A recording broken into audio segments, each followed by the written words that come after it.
Hello everyone, this is Pastor Greg. As always, Dr. Marks. Old Testament prophecy and the resurrection. So several hundred years, right? Yeah.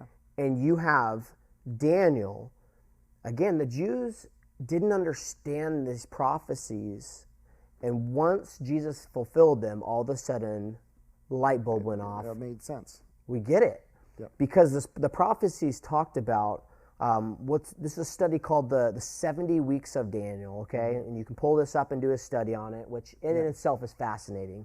But part of the prophecy says, in Daniel chapter 9, verses 25 through 27, it says, from the going forth in the decree to rebuild the walls and to rebuild Jerusalem, right? Which we know Artaxerxes said. Artaxerxes. He did this.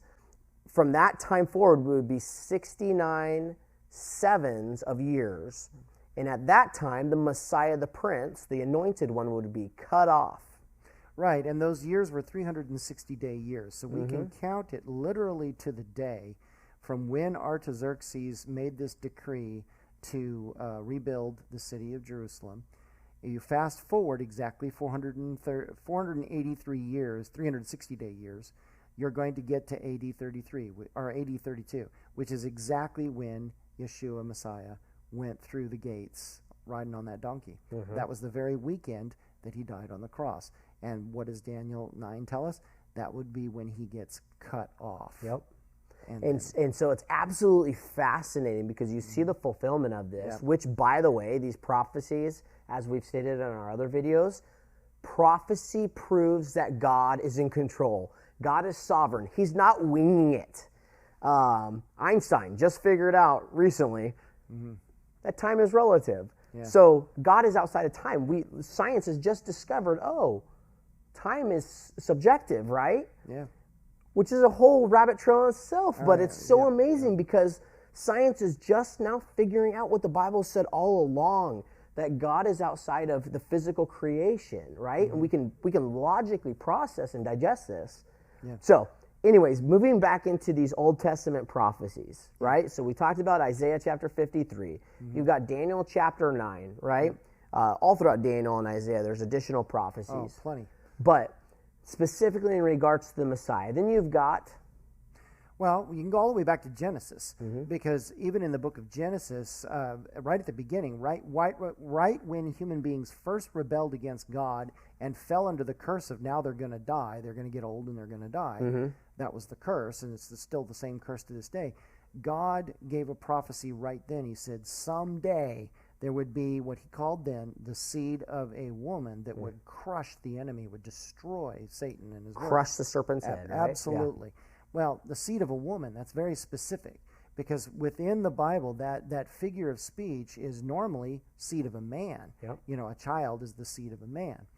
But this one child would be the seed of a woman. That's very specific. And the Bible talks about in the New Testament that Yeshua, Jesus, was born of a virgin woman.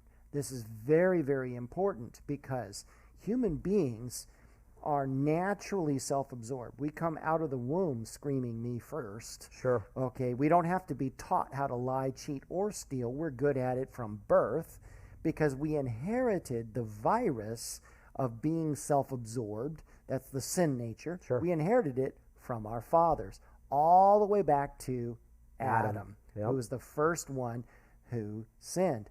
So when Jesus was born, he had no human father. This was a miracle from God, where the DNA was all matched up by God's creating something out of nothing.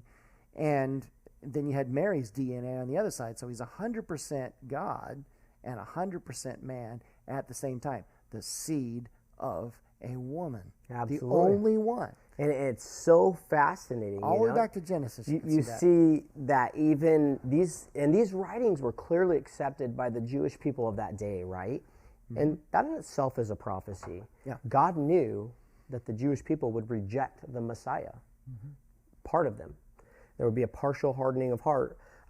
This one's really interesting as well. In Genesis chapter 5, there's a genealogy that goes from Adam down, right? All the way to Noah.